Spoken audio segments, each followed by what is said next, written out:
కాబట్టి ఆయన పిల్లవాడు, ఎప్పుడూ పిల్లవాడు. ఎప్పుడూ పిల్లవాడు అంటే దాని ఉద్దేశం ఏమిటో తెలుసా అంటే ఒక్కటే, పిల్లవాడికి ఓ లక్షణం ఉంటుంది, ఇప్పుడు కోపడతాడు అప్పుడు మర్చిపోతాడు. అలా భక్తుల మీద కోపమే పెట్టుకోకుండా చేసిన దోషానికి శిక్షించి మళ్ళీ వెంటనే అనుగ్రహించే స్వరూపం ఏదుందో, అందుకే మీకు వినాయకుడిలో ఉన్న గొప్పతనం ఏమిటో తెలుసా అండి.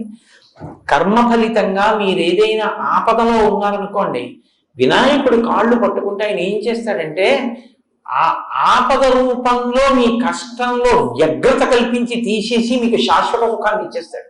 కాబట్టి గణపతి చాలా గొప్పగా అనుగ్రహిస్తాడు. మహానుభావుడు వినాయకుడు.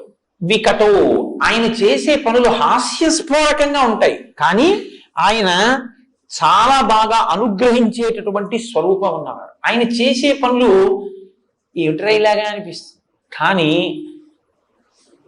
చాలా గమ్మత్తుగా ఉంటుంది ఆయన చేసేది.